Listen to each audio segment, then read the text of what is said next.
Everyone, welcome back to my channel Pavan eco world. Students, आज हम करेंगे chapter number 2 micro economics class 11th। ये जो लेक्चर होने वाला है बेटा, ये है आज का इंट्रोडक्टरी लेक्चर कि चैप्टर नंबर 2 में हम कौन कौन से कंसेप्ट्स को करने वाले हैं। सो स्टार्ट करते हैं। देखिए बेटा, व्हाट टू डू, इस चैप्टर के अंदर हम कौन कौन से टॉपिक्स को कवर करेंगे। What is an economic problem? Economic problem क्या होती है? Economic problem is the problem of choice. Resources के कम होने की वजह से हम उनको चूज करते हैं, हम उनकी अल्टरनेटिव यूजेस होते हैं क्योंकि हमारी अनलिमिटेड वांट्स होती है। तो एक तरीके से इकोनॉमिक प्रॉब्लम क्या है, इस पूरे कंसेप्ट को डिटेल्ड वीडियो लेक्चर के थ्रू हम समझेंगे। नेक्स्ट है what causes economic problem. Economic problem arise क्यों होती है?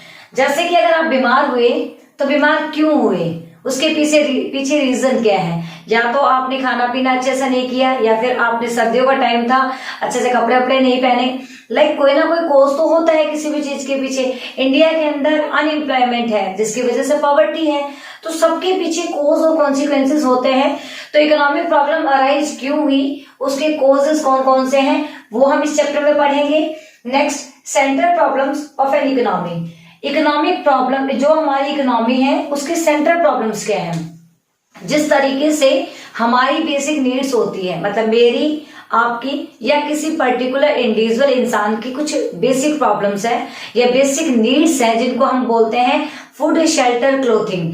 अगर मैं बात करूं बेटा फूड, शेल्टर, क्लोथिंग की, तो ये एक नैरो कंसेप्ट है। मतलब पहले तो लोगों को कहा जाता था कि रोटी कपड़ा मकान नहीं मिलता है तो वो गरीब है, बट आज का जो पॉवर्टी का जो एक एरिया है वो वाइड बना दिया गया है।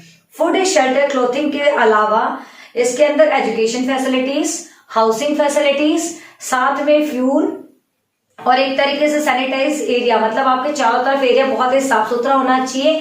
सेफ ड्रिंकिंग वाटर आपको मिलना चाहिए। पढ़ने के लिए आपको मतलब स्कूल जो है वो सब मिलना चाहिए। और हेल्थ फैसिलिटीज आपको हॉस्पिटल्स वगैरह मिलने चाहिए। अगर ये सारी चीजें आप अवेल कर पा रहे हैं, अगर ये सारी चीजें आपकी पहुंच में है, तो आप गरीब नहीं है, अदरवाइज आप गरीब है फूड, शेल्टर, क्लोथिंग के साथ साथ। तो ये आज का कंसेप्ट है कि भाई पॉवर्टी, जो गरीबी रेखा है वो कहाँ डिसाइड होगी। तो जिस तरीके से हर इंसान की जरूरतें हैं रोटी कपड़ा मकान, उसी तरीके से हर कंट्री के सामने भी कुछ सेंट्रल प्रॉब्लम्स है जो सबके सेम होती है। इंडिया जैसी इकोनॉमी जो कि अभी डेवलपिंग इकोनॉमी है, यूएस जैसी स्ट्रॉन्ग इकोनॉमी जो कि डेवलप हो चुकी है, उन सभी इकोनॉमीज की, या फिर पाकिस्तान जैसी खत्म होने वाली इकोनॉमी, उन सभी इकोनॉमीज की कुछ सेंट्रल प्रॉब्लम्स हैं, वो हम इस चैप्टर में डिस्कस करेंगे।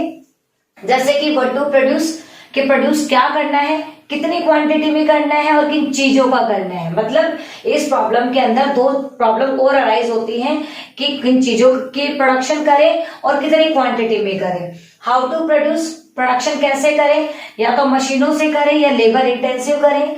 How for whom to produce, production richer section के लिए हो या पुअर सेक्शन। इन सभी टॉपिक्स को हम कवर करेंगे अपने आगे जो भी लेक्चर्स आएंगे उनके अंदर। देन आएगा solutions of the central problem. अब देखिए बेटा, हमने जो 3 प्रॉब्लम पढ़ी, how to produce, for whom, how to produce, then what to produce and for whom to produce. इन तीनों प्रॉब्लम को डिफरेंट इकोनॉमीज में, जैसे मार्केट इकोनॉमी हो गया, सेंट्रल प्लान्ड इकोनॉमी हो गया और आपकी मिक्स इकोनॉमी, इन तीनों इकोनॉमी में इन तीनों प्रॉब्लम का सॉल्यूशन कैसे दिया जाता है वो भी हम इसी चैप्टर में पढ़ेंगे। साथ में PPC, production possibility curve, central problems क्या होता है पीपीसी, किस तरीके से हम अपनी सेंट्रल प्रॉब्लम्स को पीपीसी के थ्रू सोल्व करते हैं या दिखाते हैं। पीपीसी कैसे शिफ्ट होता है, पीपीसी कैसे रोटेट होता है, प्रोडक्शन पॉसिबिलिटी शिफ्ट कब होगा, प्रोडक्शन पॉसिबिलिटी रोटेट कब होगा, और प्रोडक्शन पॉसिबिलिटी की प्रॉपर्टीज कौन कौन सी हैं, वो भी सब हम इस चैप्टर में देखने वाले हैं। और लास्ट जो कंसेप्ट है that is concept of opportunity cost. Opportunity cost क्या होता है? अपॉर्चुनिटी कॉस्ट जो है वो बेसिकली किस तरीके से हम उसे समझते हैं, कैसे हम उसे कैलकुलेट करते हैं। मार्जिनल अपॉर्चुनिटी कॉस्ट क्या होता है, ये हम इस चैप्टर में पढ़ेंगे। तो देखिए बेटा, अगर मैं आपको एक कंक्लूड करके बताऊं तो इस चैप्टर में हम जो है बेसिकली इकोनॉमिक प्रॉब्लम से लेकर हर वो कंसेप्ट पढ़ेंगे जो इसके सॉल्यूशन के लिए इकोनॉमिक्स जो है वो प्रोवाइड करवाता है। मिलते हैं हमारे फर्स्ट जो कंसेप्ट होगा that is what is an economic problem and what causes economic problem, उसी लेक्चर के अंदर। तब तक के लिए बाय बाय, टेक केयर।